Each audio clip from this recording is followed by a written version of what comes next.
In today's video, I'm going to teach you how to create an A/B test in Mailerlite.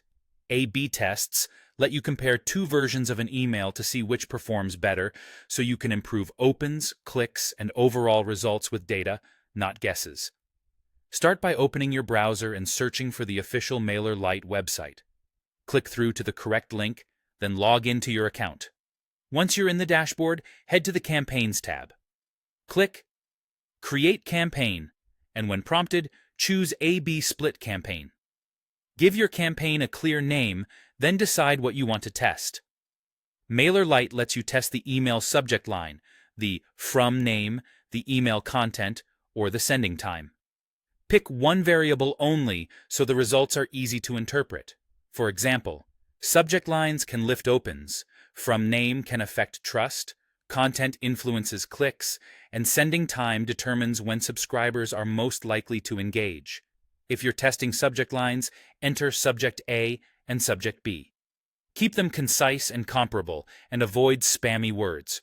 Try changing just one aspect, like tone or an emoji, while keeping the preview text consistent. Next, choose your recipients and click. Next, content. Select the segment or group that fits this message, and make sure your list is clean and up to date. Choose how you want to build the email.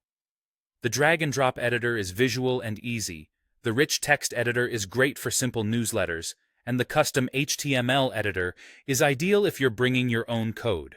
Customize the email as needed, and make sure both versions are identical except for the one element you're testing. Check links, images, and accessibility details like alt text, then click Done Editing.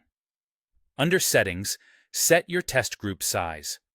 Many marketers start with 20 to 30% of the list for the test and send the winner to the remainder, but you can also run the test across the entire selected list for a 50-50 split if that's your goal.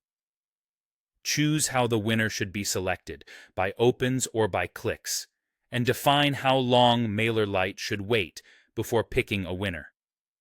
Clicks are typically a stronger indicator of engagement. When you're ready, click Review. Look over your content, recipients, and timing. Use previews and test emails to double-check everything, decide whether to send now or schedule for later, and click Schedule. That's it. Your A/B test is set up. Keep an eye on the results and apply what you learned to your next send.